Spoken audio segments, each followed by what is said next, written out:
दोस्तों, वर्ष 2026 में उत्तर प्रदेश में लगभग 11,508 परिषदीय प्राथमिक विद्यालयों में प्राथमिक स्तर की शिक्षक भर्ती का अधियाचन उत्तर प्रदेश शिक्षा सेवा चयन आयोग के पास भेजा गया है और प्रस्तावित है कि वर्ष 2026 में इतने पदों पर शिक्षक भर्ती का विज्ञापन जारी हो सकता है।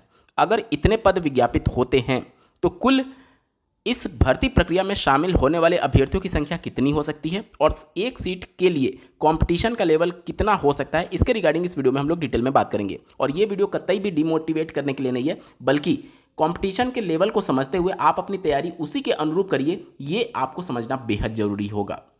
पिछली दो भर्तियां जो कि 68,500 और 69,000 शिक्षक भर्ती में कंपटीशन का लेवल क्या था, कितने अभ्यर्थी अपीयर हुए थे और उसके सापेक्ष एक सीट पर कितने अभ्यर्थी फाइट कर रहे थे, इन सब का कंप्लीट विश्लेषण करेंगे। और इस कंप्लीट वीडियो को देखने के बाद से आपके मन में जो भी इस भर्ती से संबंधित शंका होगी वो पूरी तरीके से दूर हो जाएगी। बहुत इंपॉर्टेंट वीडियो होगा, अंत तक जोड़े रहेगा। नमस्कार दोस्तों, मेरा नाम है नीरज, आप देख रहे हैं कैरियर बिट यूट्यूब चैनल। अगर आप इस चैनल पर पहली बार विजिट करें तो इसको सब्सक्राइब करते हुए बेल आइकन को प्रेस करना ना भूलें। इस वीडियो में जो भी डेटा दिखाया जाएगा वो बिल्कुल ऑथेंटिक सोर्सेज से लिया गया है, तो आप आंख बंद करके विश्वास कर सकते हैं। सबसे पहले शुरुआत करते हैं 68,500 से।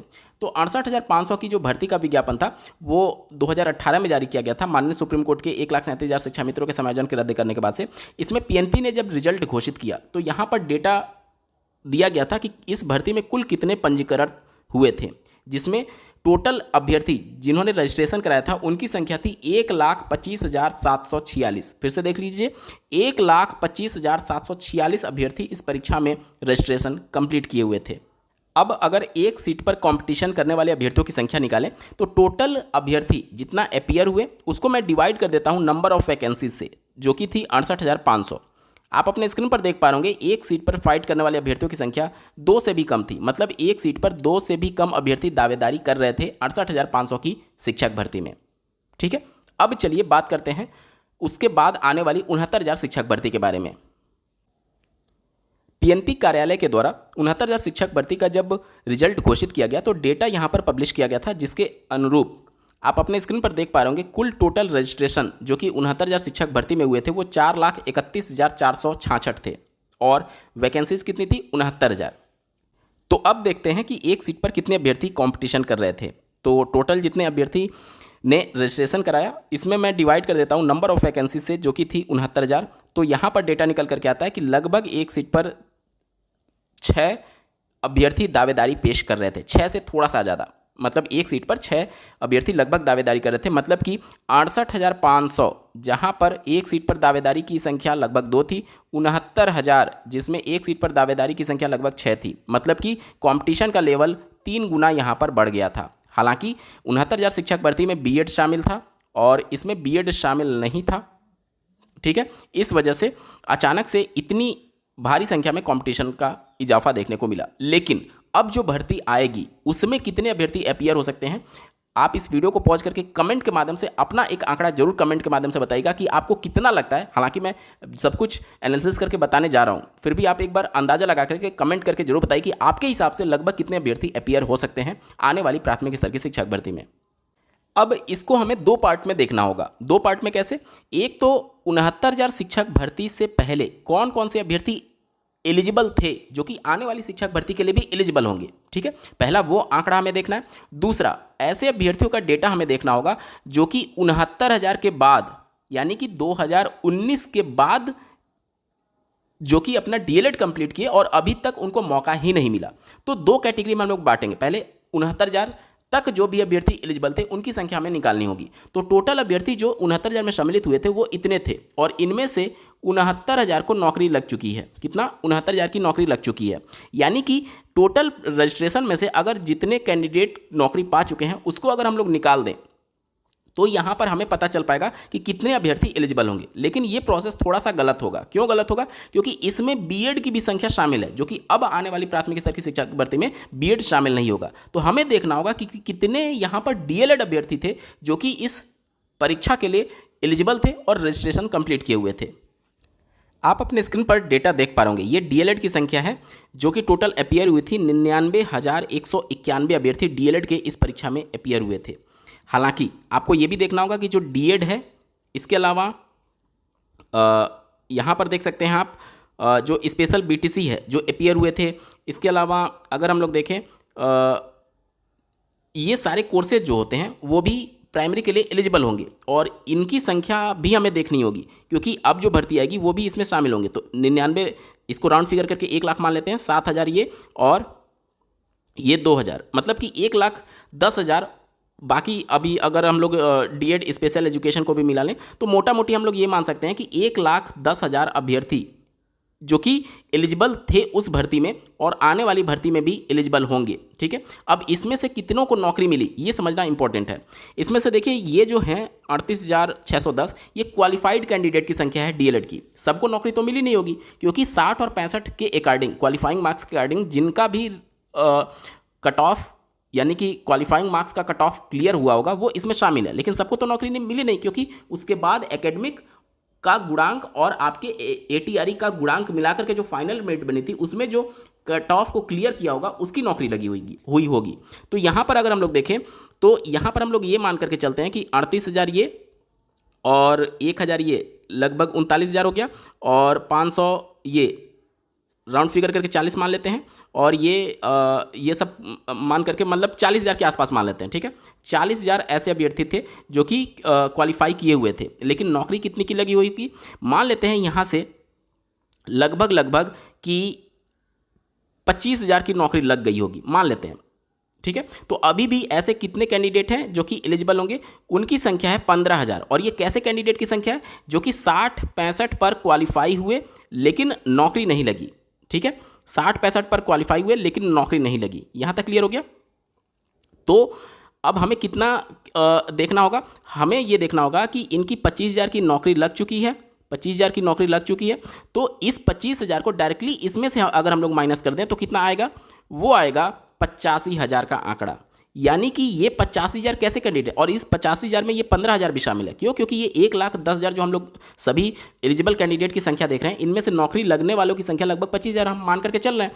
तो 1,10,000 में से 25,000 निकाल दें तो 85,000 जो आंकड़ा आता है ये उन कैंडिडेट की संख्या हो सकती है जो कि पिछली भर्ती में भी डीएलएड या फिर इससे समकक्ष कोर्सेज किए हुए थे और एलिजिबल थे, और आने वाली भर्ती में भी पूरी तरीके से एलिजिबल होंगे। हालांकि आपको ये भी समझना होगा कि इसमें से बहुत सारे कैंडिडेट जो कि अनरिजर्व कैटेगरी से होंगे, जो कि 40 पार कर चुके होंगे, हो सकता है कि आने वाली प्राथमिक स्तर की शिक्षक भर्ती में वो ओवर एज हो चुके हों और अब उनको मौका ना मिले।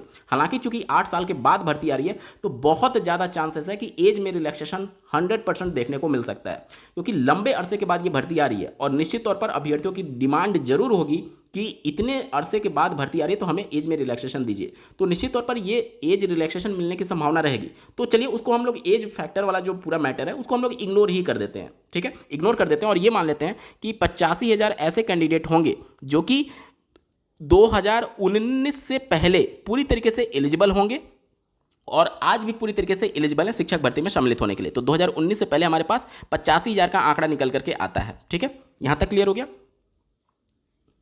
इसमें से थोड़ा सा और मैं आपको क्लियर करने की कोशिश करता हूं कि इसमें से ऐसे शिक्षा मित्र जो कि उस समय क्वालिफाई नहीं किए हुए थे टेट पेपर, जिसकी वजह से वो सम्मिलित नहीं हो पाए, लेकिन अब बहुत सारे शिक्षा मित्रों को बहुत बार टेट में सम्मिलित होने का मौका मिल चुका है, तो अब वो क्वालिफाई भी हो चुके होंगे।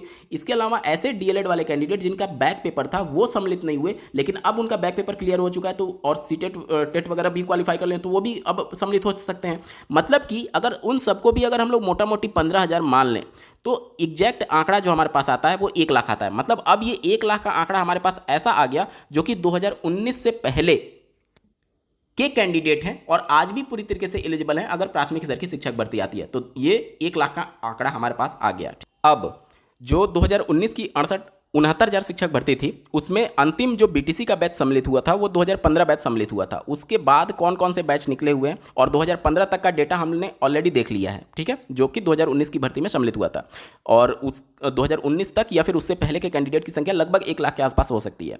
अब बात करते हैं कि 2019 के बाद कितने कैंडिडेट एलिजिबल हुए होंगे, देखते हैं। तो 2019 के बाद से जो बीटीसी का बैच है वो 2017 बैच जो है वो अपना प्रशिक्षण कंप्लीट किया, 2018 बैच, 2019 बैच। ठीक है, तो मैं यहां पर लिखते चलता हूं, एक तो 2017 बैच, 18 बैच, 19 बैच, 2020 में एडमिशन नहीं हुआ था तो उसको इग्नोर करते हैं, 2021 बैच, 22 बैच, 23 बैच। इतने बैच होंगे जो कि इस शिक्षक भर्ती में प्रबल दावेदारी करेंगे, क्योंकि 24 बैच की अगर हम लोग बात करें तो अभी उनका अगर 2026 में वैकेंसी आती है तो बहुत कम संभावनाएं रहेंगी कि उनको शिक्षक भर्ती में शायद मौका मिल पाए। क्योंकि अभी उनके 2 सेमेस्टर के परीक्षाएं होना बाकी है। तो इतनी जल्दी परीक्षा करा करके रिजल्ट दे पाना बहुत इम्पॉसिबल कार्य लगता है, वो भी पीएनपी जैसी संस्था के लिए। तो मैं यहाँ पर मान करके चल रहा हूँ कि 1 2 3 4 5 और ये 6, टोटल 6 बैच के कैंडिडेट पूरी तरीके से एलिजिबल होंगे आने वाली शिक्षक भर्ती में। और प्रत्येक बैच में अगर मैं राउंड फिगर करके 1.5 लाख कैंडिडेट भी मान लेता हूँ कि 1.5 लाख कैंडिडेट होंगे, हालांकि टोटल सीटों की संख्या की अगर हम लोग बात करें तो 2,30,000 के आसपास है, लेकिन एडमिशन पूरे नहीं हो पाते हैं या फिर बहुत सारे कैंडिडेट्स की बैक लग जाती है। वो सारी चीज़ों को मैं यहाँ पर निकाल देता हूँ और मैं एक राउंड फिगर करके 1.5 लाख मान लेता हूं कि प्रत्येक बैच में लगभग 1.5 लाख के आसपास कैंडिडेट होंगे। ठीक है, तो अब हमारे पास 1.5 लाख कैंडिडेट होंगे एक बैच में और टोटल बैच की संख्या 6 है, तो 9 लाख ऐसे कैंडिडेट आ जाते हैं जो कि अपना लगभग डीएलएड कंप्लीट कर चुके होंगे लास्ट वैकेंसी के बाद, मतलब 2019 के बाद 9 लाख। अब इन 9 लाख में सभी कैंडिडेट तो अपीयर हो नहीं सकते इस शिक्षक भर्ती में, जाहिर सी बात है जो सीटेट टेट क्वालिफाई होगा वहीं अपीयर हो सकता है। तो यहाँ पर अगर हम लोग देखें तो आपको समझना ये होगा कि 100% कैंडिडेट को हम यहाँ पर नहीं मान सकते कि सभी शिक्षक भर्ती में सम्मिलित हो ही जाएंगे, क्योंकि जो टेट सीटेट पास होगा वही तो सम्मिलित होगा। टेट सीटेट का अगर आप पासिंग प्रतिशत देखेंगे तो लगभग 15% से लेकर के 30% के बीच में हर एक जो टेट कंडक्ट कराया गया, चाहे सीटेट की बात कर लें या फिर यूपी टेट की बात कर लें, उनका पासिंग प्रतिशत रहता है। प्राइमरी की मैं बात कर रहा हूँ स्पेशली। तो अगर मैं यहाँ पर ये मान करके चलूँ कि सीटेट में बहुत बार कैंडिडेट को मौका मिल चुका है 2018 के बाद से, और यूपी टेट में भी 2019 का यूपी टेट हुआ, 2021 का यूपी टेट, दो बार यूपी टेट, और सीटेट में तो बहुत बार मौके मिल चुके हैं। तो मैं ये मान करके चल रहा हूँ कि टोटल कैंडिडेट में से लगभग 60%, लगभग 60 से 70% ऐसे कैंडिडेट हो सकते हैं जो कि अपना टेट सीटेट पूरी तरीके से क्वालिफाई कर चुके हैं। तो मैं ये मान करके चल रहा हूँ कि इसका लगभग 70% जो कैंडिडेट होंगे वो अब टेट सीटेट भी क्वालिफाई हो चुके होंगे और आने वाली शिक्षक भर्ती में सम्मिलित करने के लिए होने के लिए पूरी तरीके से दावेदारी रख सकते हैं। और ये मैं मैक्सिमम डेटा मान करके चल रहा हूँ, मैक्सिमम डेटा, क्योंकि अभी हमने जो 2023 बैच की बात की उसमें अगर आप बहुत सारे कैंडिडेट की बैक लगी हुई है, बहुत ही ज़्यादा, 2022 बैच, 2021 बैच, ऐसे बहुत सारे कैंडिडेट हैं जो कि शिक्षक भर्ती अगर आ भी गई तो उसमें सम्मिलित नहीं हो पाएंगे। क्यों? क्योंकि उनका बैक पेपर रहेगा। जब तक आप अपना बैक पेपर क्लियर नहीं करेंगे तब तक आप सम्मिलित नहीं हो सकते। तो हमने तो यहाँ पर ये देख लिया कि इसमें ये टेट सीटेट क्वालिफाई हैं, लेकिन उनका बैक पेपर भी तो होगा। तो ऐसे कैंडिडेट, इसीलिए मैं उनको इग्नोर कर रहा हूँ। इग्नोर करने का मतलब कि मैं मैक्सिमम से मैक्सिमम वो डेटा आपके सामने प्रस्तुत करना चाहता हूँ कि कितनी मैक्सिमम संख्या हो सकती है। तो ये मैक्सिमम संख्या मैं बता रहा हूँ, मैं उन कैंडिडेट को इग्नोर कर दे रहा हूँ और ये मान करके चल रहा हूँ कि सभी पास हो गए होंगे, लेकिन उनकी संख्या बहुत ज़्यादा है, बहुत ही ज़्यादा, जिनकी बैक लगी हुई है। ठीक है, तो यहाँ पर ये डेटा निकल करके आता है और इसमें 1 लाख जो 2019 से पहले वाला जो कैंडिडेट थे उनको अगर हम लोग जोड़ दें तो हमारे पास जो आंकड़ा निकल करके आ जाता है वो 7,30,000 के आसपास आ जाता है। लेकिन इतने कैंडिडेट सम्मिलित हो भी सकते हैं, लेकिन थोड़ा मुश्किल लग रहा है मेरे हिसाब से। जो एग्जैक्ट आंकड़ा आना चाहिए वो लगभग 6.5 लाख से लेकर के 7 लाख के बीच में मैक्सिमम अभ्यर्थियों की संख्या हो सकती है। आपको क्या लगता है? कमेंट के माध्यम से जरूर बताइएगा कि आपको कितना लगता है कि कितने अभ्यर्थी इस परीक्षा में अपीयर होंगे। बहुत सारे अभ्यर्थियों के मन में ये शंका होगी कि बहुत सारे कैंडिडेट बिहार में चले गए हैं शिक्षक बन करके। आप यकीन मानिए, जो भी यूपी से बिहार में शिक्षक बने हैं 100% सभी लोग चाहेंगे कि मुझे मेरे जनपद का गृह जो विद्यालय है उसमें मेरी नियुक्ति हो जाए। सब लोग चाहते हैं कि मेरी नौकरी मेरे घर के पास हो, और वो सारे लोग चाहेंगे कि जब भी यूपी में वैकेंसी आएगी सभी लोग आवेदन जरूर करेंगे। देख लीजिएगा आप। तो अब हाँ, ये चीज़ हो सकती है कि जिनका डीएलएड कैंडिडेट हैं और जो किसी दूसरे विभाग में नौकरी पा गए हैं, अब अगर वो नहीं आना चाहते हैं तो वो अलग बात है। हालांकि जिस भी विभाग में अगर आप रहें तो शिक्षा विभाग को एक अच्छे नज़र से देखा जाता है और ऐसे कैंडिडेट निश्चित तौर पर यहाँ पर आने की कोशिश करेंगे। तो वो सारी चीज़ों को हम लोग इग्नोर करते हैं। तो मोटा मोटी हमारे पास जो आंकड़ा निकल करके आ जाता है वो ये आता है कि 6.5 से लेकर के 7 लाख के बीच में अभ्यर्थी यहाँ पर अपीयर हो सकते हैं। 6.5 से लेकर के 7 लाख के बीच में।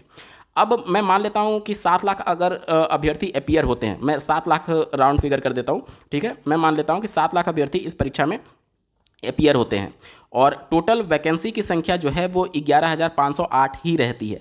तो एक सीट पर फाइट करने वाले अभ्यर्थियों की संख्या जो होगी वो लगभग 61 के आसपास होगी। मतलब कि 68,500 में एक सीट पर फाइट करने वाले अभ्यर्थियों की संख्या 2 थी।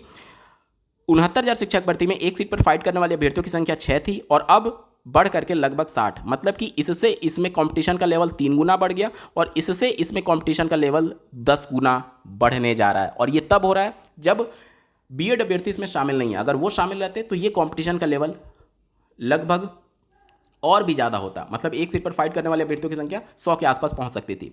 फिर भी मैं दावे से कहता हूं कि ये कंपटीशन का लेवल कुछ भी नहीं है जब आप कंपेयर करेंगे इसको एसएससी के एग्जाम से, रेलवे के एग्जाम से।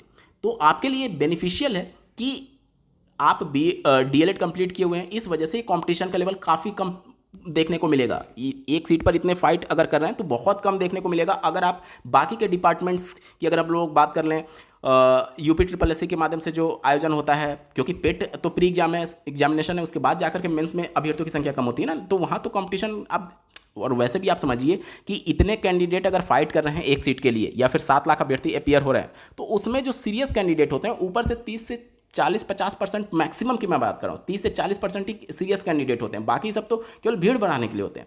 तो कंपटीशन का लेवल बहुत ज़्यादा नहीं कहा जा सकता एसएससी और रेलवे की तुलना में। फिर भी पुरानी भर्तियों की तुलना में कंपटीशन का लेवल बहुत ज़्यादा बढ़ गया। 68,500 से 3 गुना बढ़ गया था 69,000 में, और अब 10 गुना बढ़ गया है आने वाली प्राथमिक स्तर की शिक्षक भर्ती में। हाँ, अगर पदों की संख्या बढ़ती है तो ये कंपटीशन का लेवल थोड़ा सा कम होगा। अब इन पूरे आंकड़े को आप किस नज़र से देखते हैं, आपको कितना लगता है कि कितने कैंडिडेट अपीयर हो सकते हैं आने वाली शिक्षक भर्ती में, कमेंट के माध्यम से जरूर बताइएगा। और ऐसे ही महत्वपूर्ण अपडेट के लिए इस चैनल को सब्सक्राइब करना ना भूलें। इस वीडियो को देखने के लिए आपका बहुत बहुत धन्यवाद। भगवान करे आपका दिन शुभ।